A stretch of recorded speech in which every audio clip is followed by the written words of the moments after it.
Hello guys, welcome back to my YouTube channel Nandini vlogs. তোমরা সবাই কেমন আছো?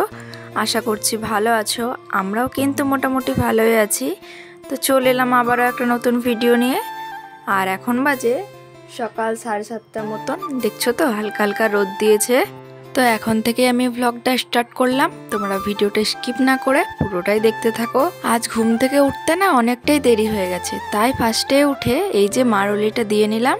যদিও সূর্য ওঠার আগেই মারুলিটা দেওয়া উচিত, আমিও কিন্তু সূর্য ওঠার আগেই মারুলিটা দিই। তো আজকে একটু দেরি হয়ে গেছে তাই জন্য। আর আমি যেদিন সকাল সকালে উঠতে পারি না, মা ওঠে, তো মা তখন দিয়ে দেয়। তো বন্ধুরা, আমি কিন্তু মারুলিটা দিয়ে নিয়েছি।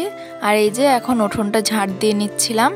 আর ওই যে ওই পাশে দেখেছো দুটো উনুন করা আছে, তো ওইটা এই কিছুদিন আগেই করা হয়েছে। উনুনটায় মাঝে মধ্যে রান্না বান্নাও করা হবে, আর শীতকালে তো স্নান করার জন্য গরম জলও করা হবে, গ্যাস পুড়বে না তাহলে। তো দেখো, তোমাদের সাথে গল্প করতে করতে আমি কিন্তু উঠোনটা ঝাড় দিয়ে নিয়েছি। আর এই যে ব্রাশ নিয়ে চলে এসেছিলাম বাইরে মুখ ধোয়ার জন্য। তো এখন আমি ব্রাশটা করে নেবো। দেখছো তো হালকা হালকা রোদ দিয়েছে, আমার কিন্তু রোদে দাঁড়াতে বেশ ভীষণ ভালোই লাগছিল।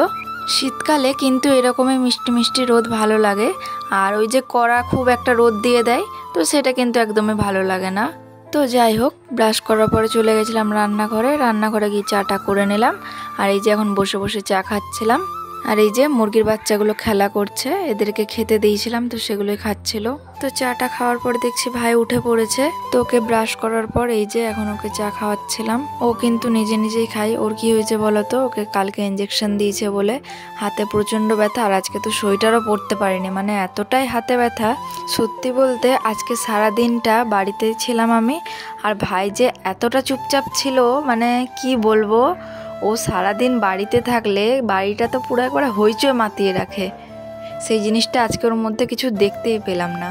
তো ভাইকে তো চা বিস্কুট খাইয়ে দিলাম। আর এই যে এখন ঘরে চলে এসেছি। তো ঘরটা এখন ভালো করে ঝাঁট দিয়ে নেবো। আজ ভেবেছিলাম কলেজ যাব, কিন্তু বোনের এক্সাম আজ থেকে স্টার্ট হলো, তাই আর কি যাওয়া হলো না। যখন এরকম ক্লাস থাকে, মানে এক্সাম থাকলো না, এরকম নর্মাল ক্লাস থাকে, তো তখন এক একদিন আমার বোন যেদিন স্কুল যায়, তো সেদিন আমি কলেজ যাই না। আর যেদিন আমি কলেজ যাই সেদিন আমার বোন স্কুল যায় না। একজনকে তো বাড়িতে থাকতে হবে। তো ভাই থাকতে চায় না একাই, তো সেই জন্যই বোনের এক্সাম না শেষ হওয়া পর্যন্ত আমাকে বাড়িতেই থাকতে হবে, কলেজে তো যাওয়া হবে না। তো যাই হোক, ঘরটা ঝাঁট দিয়ে এই যে বারান্দায় চলে এসেছি। বারান্দাটা এখন ভালো করে ঝাঁট দিয়ে নেব। আর বিছানাটাও তুলে দিলাম। আর ওইদিকে জামা কাপড়গুলো গোছানো ছিল না, তো ওগুলো গুছিয়ে দিলাম। ওইদিকে দেখো বোন আর ঠাকুমা বসে আছে দুজন মিলে, তো চা খাচ্ছে ওরা। আর আমার তো আগেই চা খাওয়া হয়ে গেছে। তো আমার তো ঘরটা ঝাঁট দেওয়া হয়ে গেছে। আর এই যে ঘরের ভেতরটা মুছে নিলাম। আর বারান্দাটুকু বাকি ছিল সেটাও মুছে নিলাম। আর আজকে রান্না ঠাম্মাই করছে, কারণ ঠাকুমার শরীরটা আজকে ঠিক আছে সেই জন্যই। তো ঘর মোছার পরে খুব খিদে পেয়ে গেছিলো, তাই আজকে টিফিন করলাম রুটি আর আলু ভাজা। তো সবারই তো খাওয়া দাওয়া হয়ে গেছে। আর এখন এই যে বাসন কটা মেজে নিলাম। আর জানো তো, এই শীতকালের সময় না বাসন মাজতে খুবই বিরক্ত লাগে, ভালো লাগে না। একেই তো শীতকাল, তার মধ্যে আবার ঠান্ডা জল, তো ঠান্ডা জলের মধ্যে বাসনগুলো ধুতে হয়, খুবই বিরক্ত লাগে। তো এই যে এইদিকে একটা তাওয়া ছিল, তো তাওয়াটা মেজে নিলাম ভালো করে। বাসন টাসন ভালো করে ধুয়ে এখন চলে এসেছি কলপারে। তো কাপড় চোপড়গুলো কাচতে হবে, তো এগুলো সার্ফ দিয়ে ভিজিয়ে রেখে দিলাম ফার্স্টে আমি। আজকে রোদটা কিন্তু বেশ ভালোই দিয়েছে, কাপড় চোপড়গুলো তো তাড়াতাড়ি শুকিয়ে যাবে, তাই আমি সকাল সকালে কাপড় চোপড়গুলো কেচে দিচ্ছি।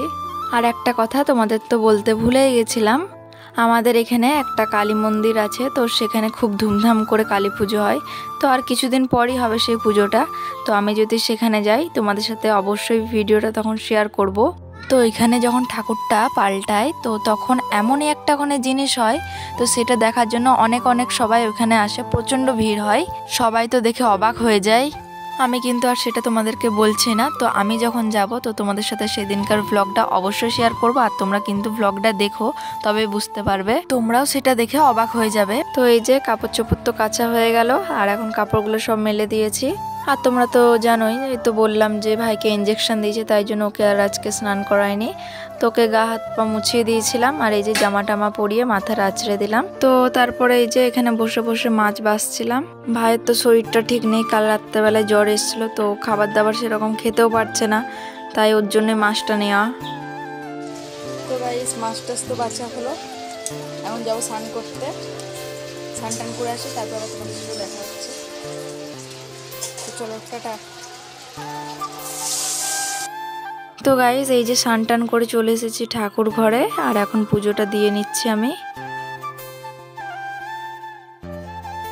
তো পুজো দেওয়ার পরে খিদে পেয়ে গেছিলো, তাই খাবার দাবার খেয়ে এই যে বাইরে বসেছিলাম। আর ব্লগটা আমি এখানে শেষ করছি। তোমাদের যদি ভিডিওটা ভালো লেগে থাকে অবশ্যই লাইক কমেন্ট শেয়ার করে দিও, সাবস্ক্রাইব করে দিও। তোমাদের সাথে আবার দেখা হবে নেক্সট ভিডিওতে। টাটা।